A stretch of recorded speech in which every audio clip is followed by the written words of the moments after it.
Hello everyone, welcome back to my YouTube channel. आज है 14 जुलाई और आज की क्लास के अंदर अपन जो 14 जुलाई को कुमार गौरव सर के द्वारा जो करंट अफेयर्स करवाई गई है तो उसी क्लास का अपन हैंड रिटन नोट्स के रूप में रिवीजन करेंगे। तो इस क्लास के अंदर आपका टाइम भी बच जाएगा और जो सर के द्वारा कंटेंट करवाया गया है उस पूरे कंटेंट का रिवीजन भी हो जाएगा। तो चलो बिना देर किए आज की क्लास की शुरुआत करते हैं क्वेश्चन नंबर 1 से। ग्लोबल फायर पावर सूचकांक 2023 के अंदर ही भारत है वो सैन्य शक्ति के अंदर कौन से स्थान पर है। तो हाल ही में जो ग्लोबल फायर पावर सूचकांक है वो जारी किया गया है। तो भारत की सैन्य शक्ति के मामले में कौन सा स्थान है, तो भारत का 4th स्थान है। तो ग्लोबल पावर इंडेक्स है, ये सैन्य मजबूती के लिए ही जारी किया जाता है। जैसे सेना है, वायुसेना और नौसेना, तीनों सेनाओं की सैन्य शक्ति के मामले में ये इंडेक्स वो जारी किया जाता है। इसमें पहले स्थान पर है यूएसए, सेकंड स्थान पर रूस है, थर्ड स्थान पर चाइना और भारत का स्थान 4th है। तो भारत है वो 2022 के अंदर भी भारत का स्थान 4th ही था और 2023 में भी भारत का स्थान है वो 4th ही है। अब देखते हैं कि पाकिस्तान का स्थान कौन सा है, तो पाकिस्तान का 7th स्थान है, तो इसको भी याद रख लीजिएगा। आगे देखते हैं ललन टॉप क्वेश्चन।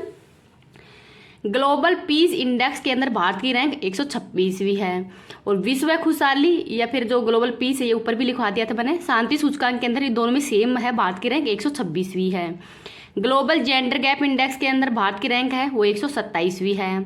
आगे है लॉजिस्टिक परफॉर्मेंस इंडेक्स के अंदर भारत की रैंक है वो 38वीं है और ये लॉजिस्टिक परफॉर्मेंस इंडेक्स है ये किसके द्वारा जारी किया गया है, तो विश्व बैंक के द्वारा ही जारी किया गया है।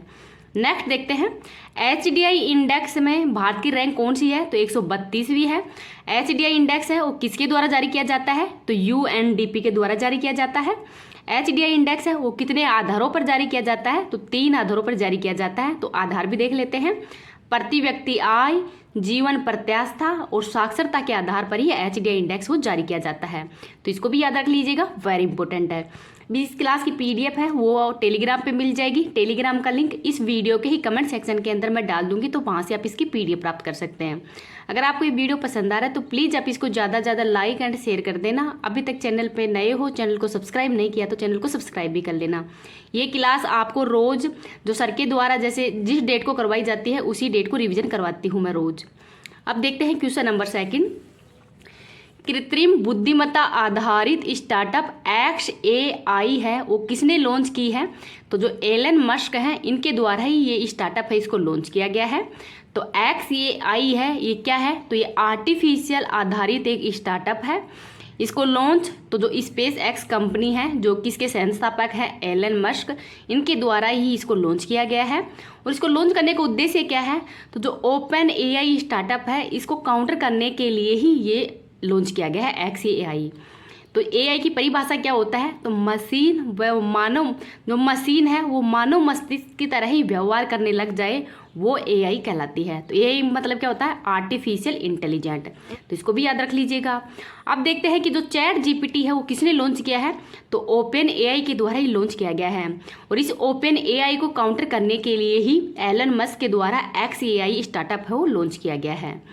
अब आगे देख लेते हैं ललन टॉप क्वेश्चन। बार्ड किसने लॉन्च किया है, तो गूगल के द्वारा लॉन्च किया गया है। गीगत GPT किसने लॉन्च किया है, तो रूस के द्वारा लॉन्च किया गया है। और लेक्सी किसने लॉन्च किया है, तो ये भारत के द्वारा ही लॉन्च किया गया है। आगे देखते हैं क्वेश्चन नंबर 3। क्वांटम कंप्यूटिंग के अंदर ही क्रांति लाने वाला मेजेराना जीरो मोड्स है, जो मोड्स कण है इसकी खोज किसके द्वारा की गई है, तो ये मेजेराना जीरो मोड्स जो कण होता है इसकी खोज की है माइक्रोसॉफ्ट के द्वारा इसकी खोज की गई है। तो ये भी वेरी इंपॉर्टेंट है कि इस कण की खोज किसके द्वारा की गई है। नेक्स्ट और देखते हैं, ये मेजेराना जीरो मोड्स कण है इसकी खोज माइक्रोसॉफ्ट के द्वारा की गई है क्वांटम कंप्यूटिंग के लिए। और इसके अंदर ही जो सुपर कंडक्टर है उसका निर्माण किया जाएगा और इसमें अगर एक भी इकाई अशांत हो जाएगी तो उसकी अशांत जानकारी हो जाएगी तो उसे डिकोड नहीं हो पाएगा। आगे देखते हैं ललन टॉप क्वेश्चन। इलेक्ट्रॉन की खोजकर्ता जे थॉमसन है और जे थॉमसन के द्वारा ही प्लम पुडिंग मॉडल दिया गया था। न्यूट्रॉन की खोज चैडविक के द्वारा की गई है। प्रोटीन की खोज है वो गोल्डस्टीन के द्वारा की गई है। आगे है परमाणु सिद्धांत किसके द्वारा दिया गया है, तो डोल्टन के द्वारा दिया गया था। लीगो भारत में कहाँ पे स्थापित किया जाएगा, तो हिंगोली महाराष्ट्र के अंदर इसको स्थापित किया जा रहा है, तो इसको भी याद रख लीजिएगा। आगे देखते हैं क्वेश्चन नंबर 4।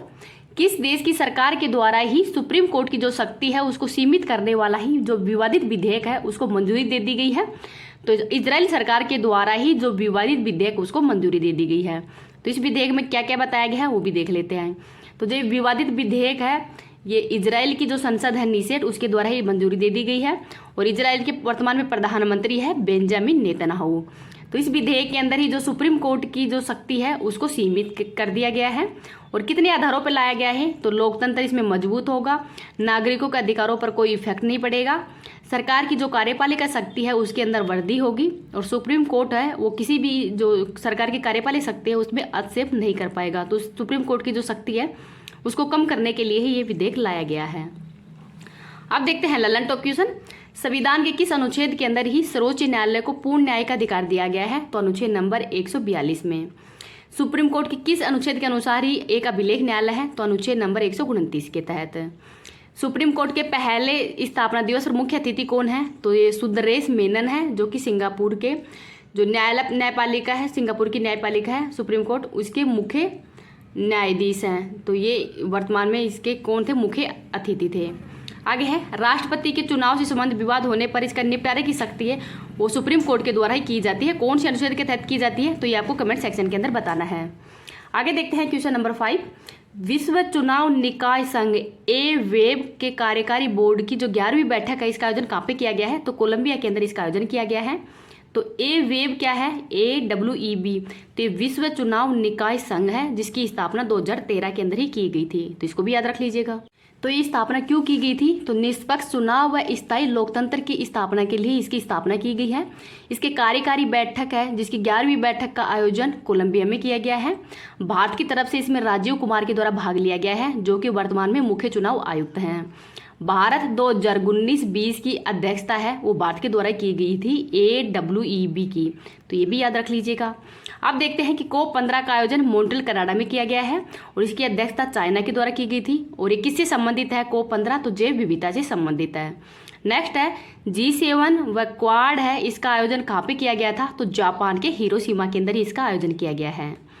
आगे देखते हैं ललन टॉप क्वेश्चन, G20 2023 का आयोजन कहाँ पे किया जा रहा है, तो भारत में किया जा रहा है। कौन से क्रम का है, तो ये 18वें नंबर का है। और G20 की जो फर्स्ट कार्यकारी समूह की बैठक है इसका आयोजन कहाँ पे किया गया है, तो जोधपुर राजस्थान में किया गया है। और जो थर्ड संस्कृति की बैठक है उसका आयोजन हम्पी कर्नाटक में किया गया है। और G20 की ही जो थर्ड पर्यटन बैठक है इसका आयोजन किया गया है श्रीनगर जम्मू कश्मीर के अंदर ही, तो इसको भी याद रख लीजिएगा। आगे देखते हैं आसियान का जो 42वां सम्मेलन हुआ है इसका आयोजन कहाँ पे किया गया है, तो इंडोनेशिया के बाली के अंदर इसका आयोजन किया गया है, तो इसको भी याद रख लीजिएगा। नेक्स्ट देखते हैं क्वेश्चन नंबर 6, किस ग्रह के वायुमंडल के अंदर ही फोस्फिन की खोज हुई है, तो जो शुक्र ग्रह है इसके वायुमंडल के अंदर ही फोस्फिन की खोज की गई है। तो ये वायुमंडल के अंदर ही जो फोस्फिन की खोज ये शुक्र ग्रह के अंदर ही हुई है। और जो क्लार्क मैक्सवेल टेलीस्कोप जो कि हवाई USA के अंदर स्थापित की गई है तो उसके द्वारा ही बताया गया है कि यहाँ पर जीवन की संभावनाएं हैं वो बढ़ भी गई है। अगर फोस्फिन की खोज होगी तो यहाँ पर जीवन की संभावनाएं बढ़ गई हैं। तो फोस्फिन गैस के अंदर ही बैक्टीरिया व जीवाणु विकसित होते हैं, तो इस वजह से यहाँ पर जीवन की संभावनाएं बढ़ गई हैं। आगे देखते हैं शुक्र ग्रह ये सबसे गर्म ग्रह है और इसको सांझ का तारा या भोर का तारा भी कहा जाता है, तो ये भी याद रख लीजिएगा। आगे देखते हैं एस्ट्रॉइड बेल्ट, तो मंगल से बृहस्पति ग्रह के मध्य होती है। आंतरिक ग्रह कौन कौन से हैं, तो बुध, शुक्र, मंगल और पृथ्वी, ये सब आंतरिक ग्रह होते हैं, तो इनको भी याद रख लीजिएगा। नेक्स्ट देखते हैं ललन टॉप क्वेश्चन, फोबोस और डीमोस हैं ये किसके प्राकृतिक उपग्रह हैं, तो मंगल ग्रह के प्राकृतिक उपग्रह हैं। सबसे बड़ा ग्रह कौन सा है, तो ये बृहस्पति ग्रह है। किस रॉकेट के द्वारा ही भारत के ने मंगलयान है वो लॉन्च किया है, तो PSLV C-25 के द्वारा ही भारत के द्वारा मंगलयान है वो लॉन्च किया गया था, तो इसको भी याद रख लीजिएगा। अब आगे देखते हैं क्वेश्चन नंबर 7, तंजानिया के अंदर ही बन रहे IIT मद्रास कैंपस की पहली महिला डायरेक्टर है वो किसको नियुक्त किया है, तो जो प्रीति अगलायम है इनको नियुक्त किया गया है। तो हाल ही के अंदर ही जो तंजानिया वहाँ पर IIT मद्रास कैंपस है इसको स्थापित किया गया है, तो उसकी पहली महिला डायरेक्टर नियुक्त की गई है प्रीति अगलायम। तो IIT मद्रास का कैंपस तंजानिया के जंजीबार में ही स्थापित किया गया है। और जो ये इसका कैंपस स्थापित किया गया है तो इसके सत्र की शुरुआत है वो अक्टूबर 2023 से कर दी जाएगी, तो इसको भी याद रख लीजिएगा। आगे देखते हैं Lalan top question, mount Kilimanjaro, तो ये अफ्रीका महाद्वीप की सबसे ऊंची चोटी है और कौन से देश में है, तो तंजानिया देश में है। ज़ंजीबार किसके लिए प्रसिद्ध है, तो लॉन्ग आइलैंड के लिए ही।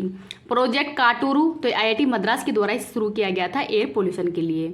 आत्मघाती ड्रोन किसने विकसित किया है, तो हाल ही में IIT कानपुर के द्वारा इसको विकसित किया गया है। नेक्स्ट देखते हैं क्वेश्चन नंबर 8। शिकायत निवारण सूचकांक के अंदर ही बड़े राज्यों की श्रेणी में शीर्ष स्थान किसका है? तो उत्तर प्रदेश का बड़े राज्यों की श्रेणी में पहला स्थान है। तो इस शिकायत निवारण सूचकांक के अंदर ही बड़े राज्यों में उत्तर प्रदेश पहले स्थान पर है, सेकंड स्थान पर है झारखंड, और उत्तर पूर्वी राज्यों के अंदर पहले स्थान पर है सिक्किम, और केंद्र शासित प्रदेशों के अंदर पहले स्थान पर है लक्षद्वीप। तो इनको भी याद रख लीजिएगा। अब देखते हैं ललन टॉप क्वेश्चन। पंचामृत योजना है वो किस राज्य ने शुरू की है? तो उत्तर प्रदेश सरकार के द्वारा ही लोन शुरू की गई है। एक परिवार एक पहचान किस राज्य ने शुरू की है? तो ये उत्तर प्रदेश के द्वारा शुरू की गई है। भारत का पहला अमृत सरोवर कहाँ पे निर्मित किया गया है? तो रामपुर के पटवई उत्तर प्रदेश के अंदर ही इसको शुरू किया गया है। इंडिया जस्टिस सूचकांक के अंदर शीर्ष स्थान कर्नाटक का है और अंतिम स्थान है वो उत्तर प्रदेश का है। तो इसको भी याद रख लीजिएगा। आगे देखते हैं क्वेश्चन नंबर 9। वस्तु एवं सेवा कर जीएसटी परिषद की जो 50वीं बैठक है उसके अंदर ही ऑनलाइन गेमिंग व कैसीनो एवं घुड़दौड़ है उस पर कितना कर लगाने की घोषणा की है हाल ही में? तो 28% की जो कर है वो लगाने की घोषणा कर दी गई है। तो जीएसटी क्या है? तो एक अप्रत्यक्ष कर है, समवर्ती सूची से संबंधित है, और इस जीएसटी है वो 101वें संविधान संशोधन के तहत ही 1 जुलाई 2017 को लागू किया गया था। और इसमें कितने प्रकार की दर लगाई जाती है? तो 0%, 5%, 12%, 18% और 28% की जो दर है वो लगाए जाते हैं। और इन दरों का निर्धारण कौन करता है? तो जीएसटी काउंसिलिंग के द्वारा इसका निर्धारण किया जाता है। तो जीएसटी काउंसिलिंग है ये अनुच्छेद नंबर 279(1) के अंतर्गत इसका उल्लेख किया गया है संविधान में। और जीएसटी काउंसिलिंग की वर्तमान में हेड कौन, मतलब इसके हेड कौन होते हैं? तो वित्त मंत्री हैं वो इसके हेड होते हैं। अब देखते हैं कि जीएसटी काउंसिलिंग है इसकी 50वीं बैठक का आयोजन विज्ञान भवन नई दिल्ली में इसका आयोजन किया गया है। और इसकी अध्यक्ष कौन थी? तो निर्मला सीतारमण है वो इसकी अध्यक्ष थी। और ये बैठक का आयोजन कब किया गया था? तो 11 जुलाई 2023 को ही इस बैठक का आयोजन किया गया था। तो इसको भी याद रख लीजिएगा। आगे देखते हैं ललन टॉप क्वेश्चन। भारत में सर्वाधिक रुपया है वो कहाँ से आता है और कहाँ जाता है? तो सबसे ज़्यादा रुपया है ये उधार से आता है, और कहाँ पे जाता है? तो ब्याज अदायगी के अंदर ये जाता है। आप देखते हैं कि इनकम टैक्स में क्या बदलाव हुए हैं। तो पहले टैक्स है वो 0 से 2.5 लाख रुपए तक के में लगते थे, और अब इसमें बदलाव कर दिए गए कि जो 3 लाख से ऊपर की इनकम है उस पर टैक्स लगेगा। नेक्स्ट देखते हैं क्वेश्चन नंबर 10। 1600 मेगावाट का ही उत्तर प्रदेश के राज्य का पहला जो अल्ट्रा सुपर क्रिटिकल प्लांट है वो कहाँ पे स्थापित किया जाएगा? तो जो सोनभद्र जिला है उसके ओबरा स्थान पर ही पहला अल्ट्रा सुपर क्रिटिकल प्लांट है वो स्थापित किया जा रहा है। तो जो पहला अल्ट्रा सुपर क्रिटिकल प्लांट है ये उत्तर प्रदेश के ही सोनभद्र में स्थापित किया जा रहा है, जो कि 1600 मेगावाट का है। किसके सहयोग से स्थापित किया जा रहा है? तो एनटीपीसी और उत्तर प्रदेश की जो सरकार है उसके सहयोग से स्थापित किया जा रहा है। तो उत्तर प्रदेश की सरकार का योगदान 50% है और एनटीपीसी का योगदान भी 50% ही है। तो इसको भी याद रख लीजिएगा। अब देखते हैं कि भारत का एकमात्र जिला जिसकी सीमा 4 राज्यों से मिलती है वो तो कौन सा जिला है? तो सोनभद्र ही जिला है। कौन कौन से राज्यों से इसकी सीमा लगती है? तो बिहार, मध्य प्रदेश, झारखंड और छत्तीसगढ़ से इसकी सीमा लगती है। नेक्स्ट देखते हैं रानीपुर टाइगर रिजर्व कहाँ पे है? तो उत्तर प्रदेश के अंदर ही है, और ये उत्तर प्रदेश का 4th नंबर का टाइगर रिजर्व है। आगे देखते हैं ललन टॉप क्वेश्चन। परमाणु संयंत्र देख लेते हैं कहाँ पे है। तो नरोरा परमाणु संयंत्र कहाँ पे है? तो उत्तर प्रदेश में है। फतेहाबाद परमाणु संयंत्र हरियाणा में है। तारापुर महाराष्ट्र में है। काकरापार गुजरात में है। केगा कर्नाटक में है। और कल्पकम व कुंडनकुलम है ये तमिलनाडु के अंदर है। तो इनको भी याद रख लीजिएगा। अब देखते हैं क्वेश्चन नंबर 11। भारत का 36वां और तमिलनाडु का पहला उड़ान प्रशिक्षण स्कूल सलेम हवाई अड्डे पर होगा स्थापित। तो जो तमिलनाडु का पहला प्रशिक्षण स्कूल है ये कहाँ पे स्थापित किया जा रहा है? तो सलेम हवाई अड्डे पर इसको स्थापित किया जा रहा है, जो कि भारत का 36वां है और तमिलनाडु का पहला है। तो इसको भी याद रख लीजिएगा। वेरी इंपॉर्टेंट क्वेश्चन है ये भी।